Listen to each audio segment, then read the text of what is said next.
for you today. Our first has been on Grey's Anatomy, The New Adventures of Old Christine. She's played a waitress on Seinfeld, and now the waitress Holly. And Bon Thompson is Lauren Bowles.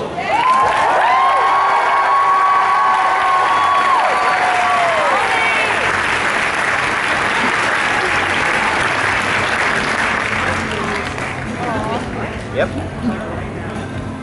Our next guest has been on The L Word, The Gates, and Arrow. On True Blood, she died shortly after shifting into Steve Newland and leaving her child to Sam. Janina Gavankar.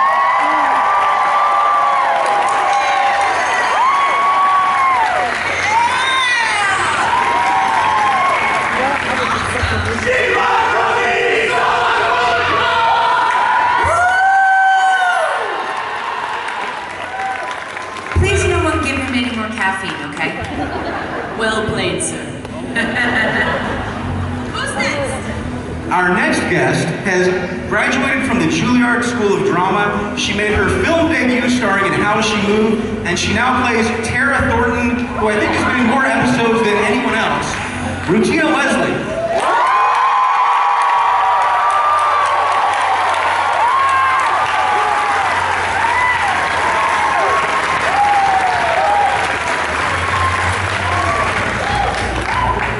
You've seen him on NCIS, Supernatural, and Battle Los Angeles.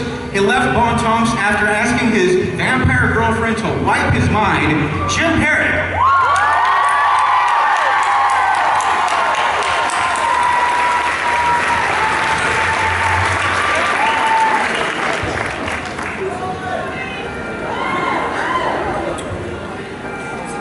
Howdy.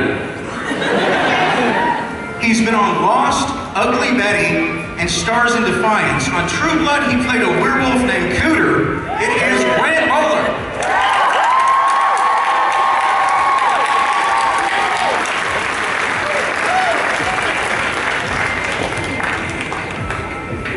Hey, kids. And last but certainly not least, she has been on the X-Files, NCIS, Bones, and Justified. As a Fantasia waitress, she really just wants Eric to love her. It is Tara Buck.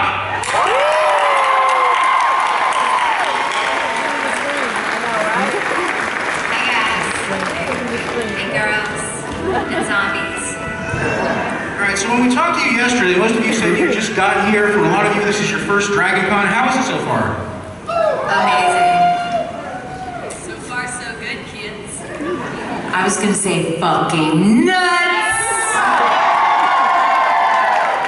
I think it's better than San Diego Comic-Con. This is more fun, you're more grown up, and it's a lot more freaky. It's freaky, alright. Freaky, and everywhere you look, there are so many amazing costumes. I can't believe the creativity in this 5-block radius. It's overwhelming. I looked into a Cylon's eye. It was going it blew my mind. I was into it. We're going to be taking questions. Sheila, will you hold up your hand? There you are. That is our lovely Sheila. Line up behind her. She will start taking questions. Let's hear it for Sheila. Let's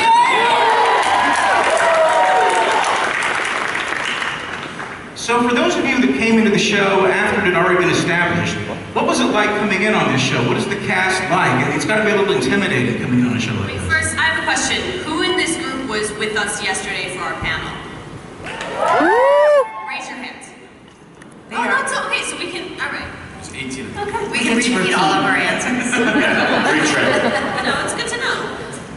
Anyone going to take this? I'll take it. I came in third season, beginning of third season, and I have to say this. True Blood to come into as an actor is incredibly intimidating. Yeah. And I remember at about the Ep 4, Ep 5 Series 3 table read, there are 25 actors around the table. There were several like Oscars in the room, and there were more Emmys than you could poke a stick at. And it was bloody terrifying. But the great thing about True Blood, the great thing about this incredible cast is that everybody would turn up at the table read and they'd kind of already be going for blood in the table read. Everybody would bring their A game, their best performance, and you could have shot the read pretty much and you had the episode. And I loved that as an actor, it was amazing to see. And then these guys would all get up from the table and they were literally in love with each other. And I've never seen that. I've never seen a cast that demanded as much of each other and at the same time took such good care of each other as the True Blood cast and crew. Yeah. I have to concur because I came on end of season 3 and my first date is terribly intimidating. And so you get the best skinny, FYI, from hair and makeup. They really let you know like what the laydown is on the show. So I was sitting down with our fabulous Brigitte, who's our head hair and makeup, and I said, okay, so really, who's a pain in the ass? Like, give me the lowdown.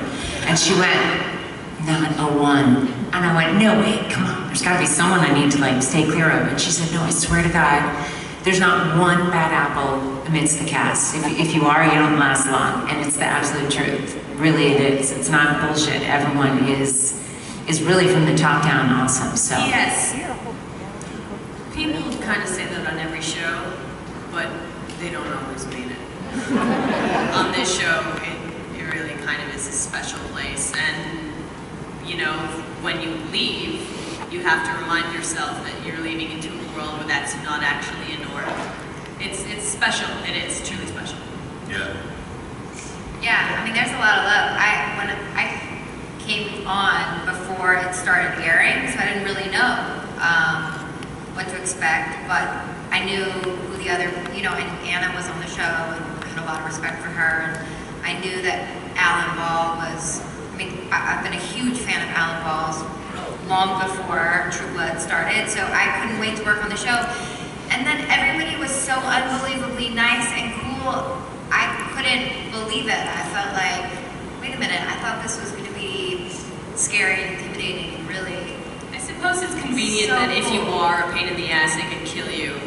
Exactly, quickly. And you probably know that that's true, right? So Maybe that's the easiest way to keep it. Oh yeah! Everybody. What does that say about you all that are no longer on the show? Now it explains it all. I should have never said that thing to... I got shot 3 times. Asshole. It comes from the top, though. I really feel like, you know, everybody... We just had this conversation today, actually. And it trickles down. So everybody from the creators down to the wardrobe to makeup, everybody loves and cares about their job, and they're genuinely there because they want to be there and they're excited about what they're creating, and it shows. And Jim, we talked about this a little bit yesterday. Hoyt, is there any chance you could come back? Would you want to come back? I don't want to come back, but I think that there is. I think that there is a chance. I mean, obviously, when they leave it open like that, that was one of the things that was exciting. But like I said yesterday, I think to their credit, they told a really, really good story to leave. It wasn't some inconvenience to, you know, they were, let's find a way to get rid of somebody. It was the culmination of what we saw from episode 1 over the course of 5 seasons.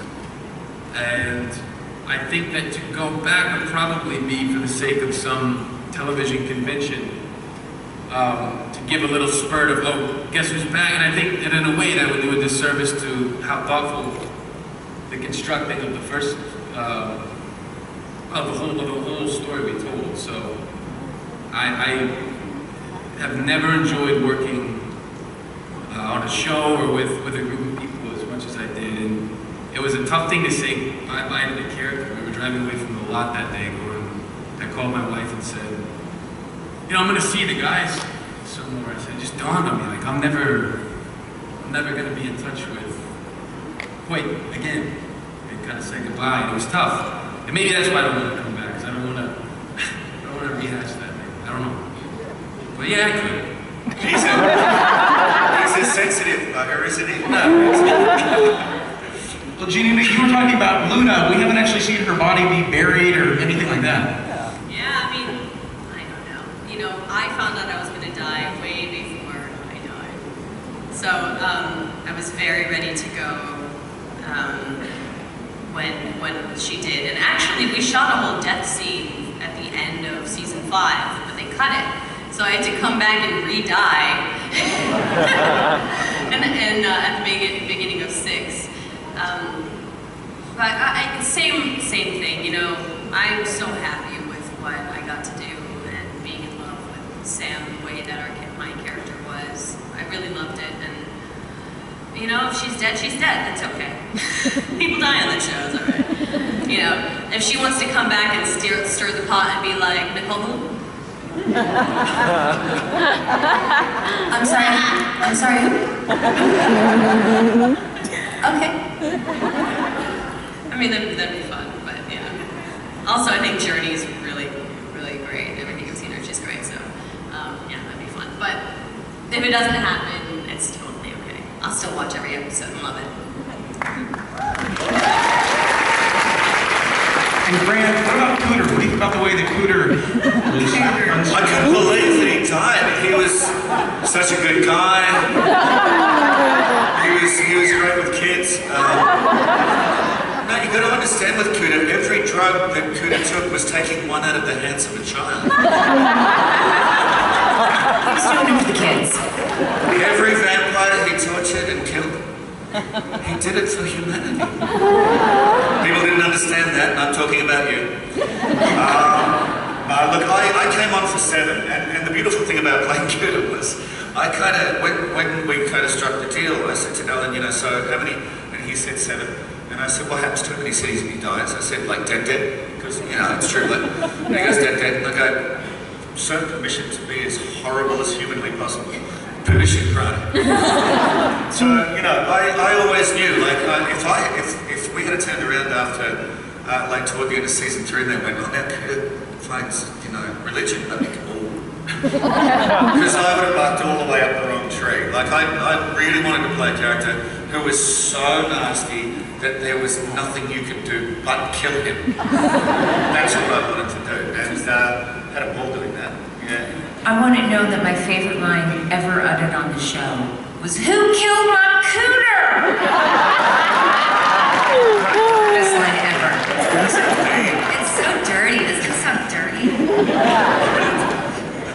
Killed my Cooter. Wait, what is it? I think it's one of the official terms. That is, right?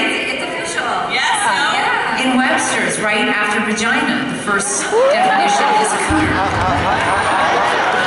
Ladies, you're welcome. Women of the earth, you are welcome. Kill my Cooter. The namesake. That's it. Next question. So Brian Buckner has taken over from Alan Ball. What has it been like with Brian Buckner at the helm? Has it made much of a difference on a day-to-day level? You guys are really, no difference at all. Who's taking this one?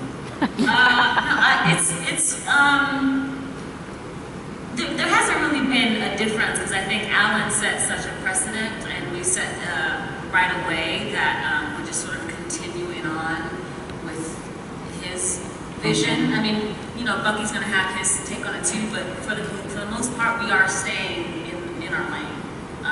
No one, you know, he's not at the head going, okay, now that I'm in charge, we're going to, you know.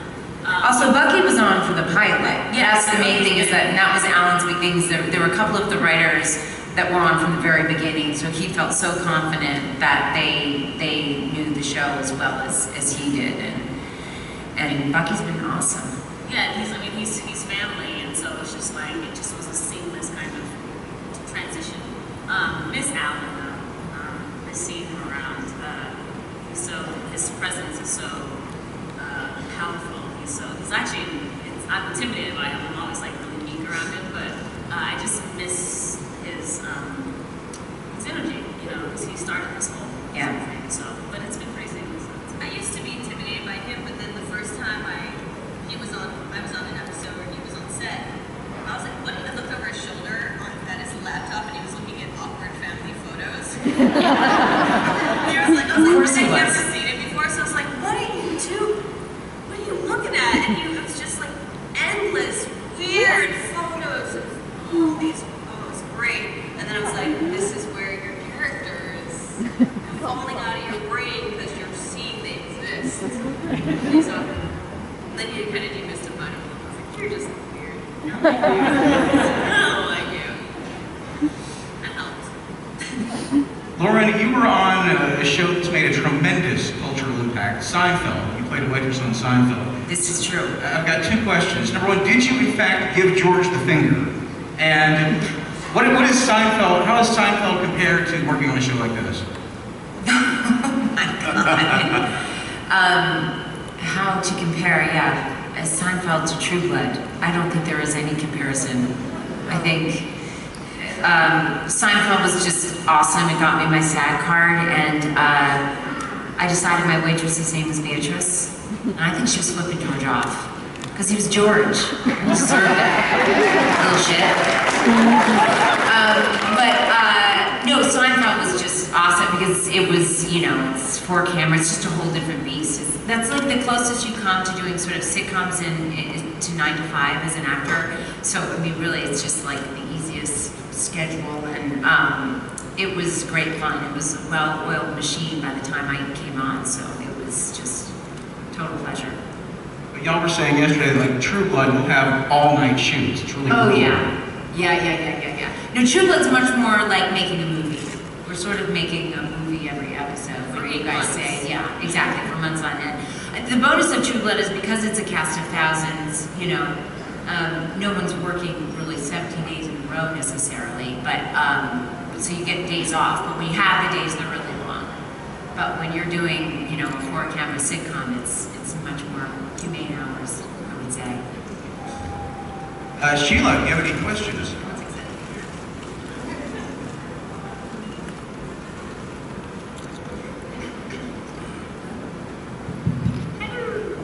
This is for Rutina. Hi. I apologize if this was mentioned in the first panel for being repetitive, but I went to New York and I saw you in a play called Submission with Jonathan Groff. And for everybody in the audience who didn't get a chance to see her, she figuratively blew up the stage. You were amazing, incredible, and it was just words beyond me. And I was excited to get a chance to sing that to you. And I also wanted to ask you, because that play was so amazingly intense and emotional and intellectual and just very demanding. How did you keep up that level of energy? I mean, what was it, 6 times a week? Yeah, it was 2 Saturday and 2 on Wednesday. Was it 2 on Wednesday? I think 6 or 7 shows a week. 7 shows a week. It was really hard. It was really hard. But what we would do each night before we would start the play is we would tell each other that we love each other. Because basically this is a play that I had to call someone a derogatory name, and he called me the N-word. And that was the culmination of the play, kind of. And we would always just look at each other and be like, I love you. Just so you know, so we're on the same page. So then when we went into the play and the curtain went up, we were in our characters. I listened to a lot of music to sort of debrief and also to get into character. Because with a part like that, you have to sort of find a way out of it. Like I had to walk home sometimes to just sort of shake it off because it was so intense. Because I don't want to bring that home to like my home life. Because you got to learn how to leave work at work, and then when you come home, you got to be home. So yeah. So music usually is my in and my out. And Did I say Nelson and I happened to go on the same day? Did he tell you? He told me, he's like, while we were walking to go backstage, he said, I've never seen a play where I've wanted to stand up and scream at the stage. I was crying. He was like ripping his seat. It was incredible. You guys are making me cry. Well, please. Fucking see it. well, Regina, you were talking It was about music. definitely experience. You were talking about music. I've heard you and Jim kind of have the same musical tastes. Yeah. How'd you hear that? Where'd you hear that? I mean, that's true. Internet. Probably like the 4th or 5th best rapper in Atlanta right now. But don't say that to the hip hop community of Atlanta. Just keep that between us. We both love JC. Love. We'd like to. He can actually do a crazy JC voice and actually quote the song.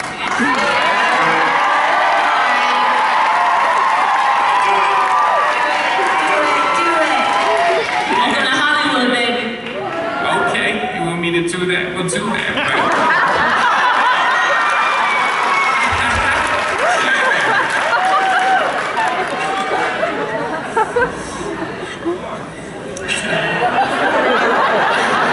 I respect the man too much to fuck with him like that. Okay, next question. Thank you. Okay, I'm gonna try not to fangirl like I did with Jim yesterday at the Walk of Fame. But this question is actually for Rutina also.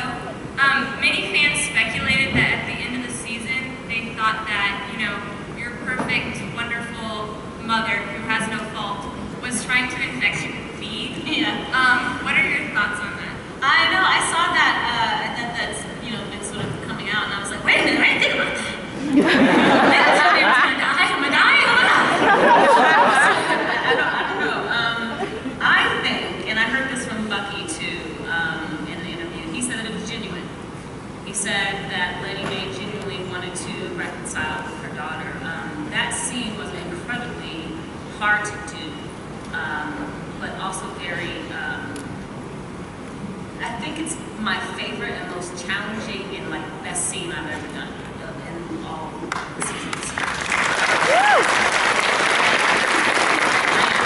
I enjoy Adina immensely. She always brings her A game, and therefore I have to bring my A game and like then some, because she's so amazing and she's so real. And it was just, I don't know, it was a great day. And I will forever have that scene in my memory. But I don't think I'm infected.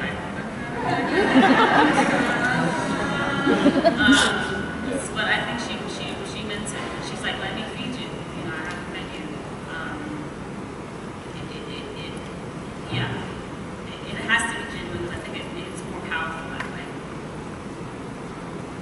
That was one of my favorite scenes this season. I thought it was so incredible, and I honestly felt like when as a fan, watching the show, I felt like that scene was so moving and confusing and made me nervous, and all of the things that I believe the heart of the show originally had, and I believe like it was so beautiful to see it come back and perfectly captured in that scene to set us up for season 7. Yeah.